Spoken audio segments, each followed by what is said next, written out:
मी सुनील काळे आदिवासी पारधी महासंघाचा प्रदेश अध्यक्ष या नात्याने धाराशिवमध्ये राहतो आणि आदिवासी पारधी महासंघातर्फे संपूर्ण 32 जिल्ह्यामध्ये महाराष्ट्रामध्ये बोगस जे आदिवासी आहेत त्यांना हटाव आणि काही घुसखोरी करू पाहतायत आदिवासी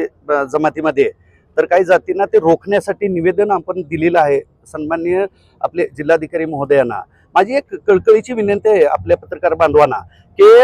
आम्ही कुणालाच आमचं 7.5% पेक्षा अधिक आम्ही कुणालाच मागत नाहीत। प्रत्येक जात आमच्यामध्ये घुसू पाहते, त्या जातीचं आणि ह्यांचं नाव घेणं योग्य वाटत नाही मला, परंतु प्रशासनानं खरोखरच म्हणजे आमची बाजू 45 जातीचं दुबळी आहे, 7.5% आम्हाला आरक्षण आहे, महामानव डॉक्टर बाबासाहेब आंबेडकरांनी जे दिलेलं आहे ते टिकून ठेवण्यासाठी आम्ही रात दिवस एक करू, परंतु हे आमचं आरक्षण कुणालाही देता कामा नाही, आमच्यामध्ये कुणाला घुसू देणार नाही। आता स्पष्ट सांगायचं बोललं तर आता हल्लीमध्ये तुम्हालाही माहित आहे बंजारा समाज घुसू पाहतोय, तो राजस्थान मधून आला किंवा अजून कुठून आला, त्याच्या वावड्या वेगळ्या आहेत, ते गॅजेट आहे हैदराबादचं वगैरे असं म्हणतायत, परंतु 7.5%च्या माध्यमातून आम्ही 100% म्हणजे ठाम राहणार। आमचे बी 25 आमदार आहेत, आमचे बी मंत्री महोदय आहेत, त्यांनी बी आमची बाजू लावून धरण्याचं परवाच मीटिंग झाली, जवळपास 14 ते 15 आमदारांसोबत मीटिंग झाली आणि त्या मीटिंगमध्ये असं ठरलं की कुठल्याही हालतीमध्ये आपण कुणालाही घुसू देणार नाही। आज काय केलं? आज इथं जवळपास धाराशिव जिल्ह्यामधून अगदी कानाकोपऱ्यामधून 6 ते 8 हजार लोक पारधी समाज एकत्रित आम्ही आलो आणि आज जिल्हाधिकारी कचेरीवर आलो आणि आमचं निवेदन दिलं आणि त्या निवेदनामध्ये आमचं एवढंच मत आहे की कुणीही आमच्या आदिवासीमध्ये घुसता कामा नये आणि आम्ही घुसू देणार नाही। मुख्यमंत्री काय संदिग्ध भूमी आहे का? नाही, अजून काय म्हणजे त्यांनी तर सुरुवातीलाच बोललं की इथून पुढे असं कुणालाही आरक्षण दिलं जाणार नाही आणि विनाकारण कुणीही उठू नये, उठसूट आरक्षण आम्हाला द्या असं म्हणू नये, असं अनेक वेळा तुम्हीच आम्हाला दाखवले मीडियाच्या माध्यमातून। पुढची भूमिका काय असणार मागण्या? पुढची भूमिका म्हणजे ह्याच्यानंतर जर ह्यांनी काय कुठलं पाऊल उचलण्याचं आम्हाला जर चित्र वाटलं तर ह्याच्यापेक्षा तीव्र हे सहजरित्या 1 दिवसाची प्लॅनिंग मध्ये जर एका जिल्ह्यामध्ये जर 8-10 हजार लोक येत असतील तर तुम्हाला वाटू द्या की 10-20 दिवसाची जर आम्ही प्लॅनिंग केली तर सळोकी पळू आणि सगळं चक्कात जाम करून टाकू।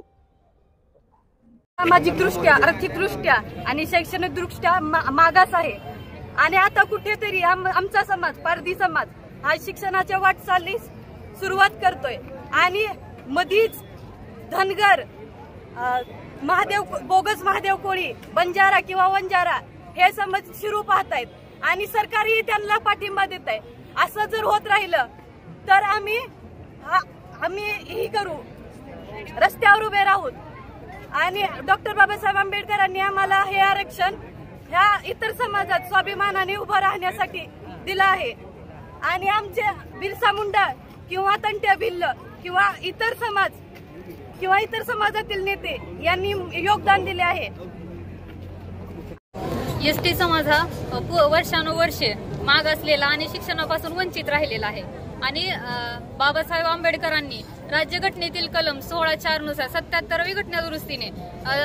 आम्हाला एसटीचं आरक्षण दिलेलं आहे, कारण की एसटी हा समाज कुठेतरी शिकला पाहिजे, कुठेतरी पुढे गेला पाहिजे हीच इच्छा होती त्यांची आणि दुसरा समाज आमच्या एसटी मध्ये घुसू पाहतोय म्हणजे हे कधी शक्य नाही आणि डॉक्टर बाबासाहेब आंबेडकरांनी 244 क्लॉज 1 ने शेड्यूल कास्ट आणि शेड्यूल ट्राईब्स त्यानुसार आमचे 10 स्टेट यादी ते केले आणि ते दरवर्षी 10 वर्षांनी ते पुढं आपल्याला केलेले आहेत आणि महाराष्ट्रामध्ये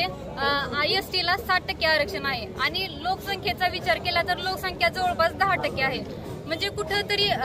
हे आरक्षण आम्हाला सुद्धा स्वतःला सुद्धा कमी पडते आणि यामध्ये जर दुसरे आरक्षण मागत असतील तर कुठंतरी आमच्यावर अन्याय होतोय। म्हणजे वर्षानुवर्ष कुठंतरी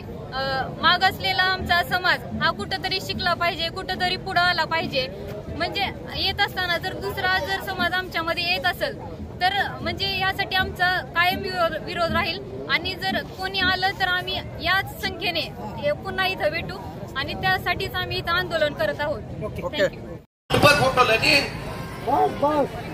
हे भावाचं महामानव डॉक्टर बाबासाहेब आंबेडकर क्रांतीसूर्य बिरसा मुंडा हे आपले बाप आहेत, तर पाठीमागे घेऊन उभा राहा। चला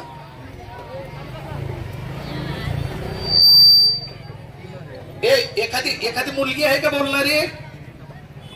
एखादी शिकलेली मुलगी आहे का बोलणारी? काय नाव आहे बाबा त्याचं?